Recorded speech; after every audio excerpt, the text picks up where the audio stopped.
Hayekian pessimism proved to be a refinement on Keynes' optimism. Give Keynes credit for what he recommended, but give Hayek credit that sometimes real people can't implement these beautiful designs. Absolutely. No, I mean, for years, Hayek was merely a footnote in Keynes. But as it turns out, the current political debate in particular is exactly between the economics of Keynes and the politics of Hayek. And so we have this extraordinary standoff where, in one sense, the Hayekians have won because they say small government and no borrowing is key.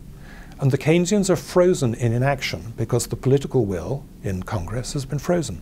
But I see, as we go to the present circumstance, there are some who are more concerned about the future's borrowing than they are about today's turmoil.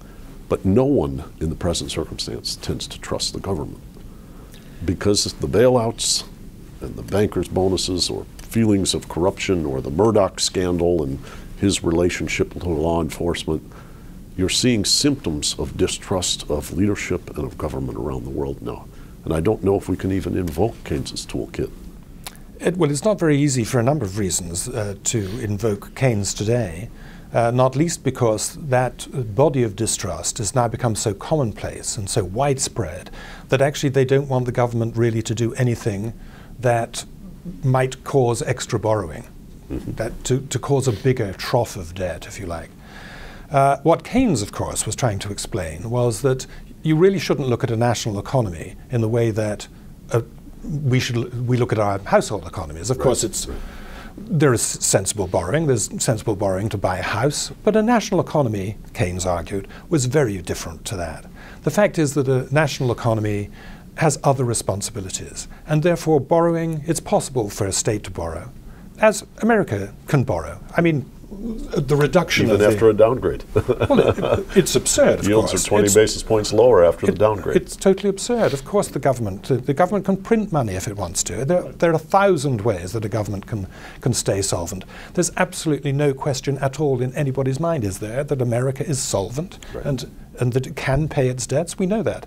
And yet, the credit rating, it does make you wonder whether there aren't political motivations of the various judgments in order to ensure that the economy can't be mended. And the notion that they have plenty of capacity to borrow when the bankers need some, but none for the population, fosters this distrust and makes it all that much more difficult to exercise our collective preferences. Yes. Franklin Roosevelt was an instinctive Keynesian, if you like. He did all sorts of Keynesian things. He tried everything to see whether it worked, some of which were Keynesian in retrospect. He didn't actually take much notice of Keynes, though Keynes went to see him and tried to make him Keynesian. But what Franklin Roosevelt did was to bridge the gap between the people who felt that the government had let them down and society had let them down and the market had let them down, and the government who said, we're really trying to do something about it and just trust and stick with us for a little bit and we'll get you out of this mess. And that is a genius of political leadership which you really wish existed today. Yes. Well, here we are, the Institute for New Economic Thinking. Keynes is gone.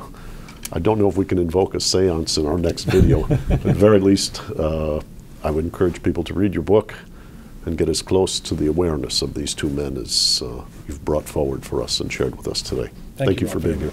Thanks.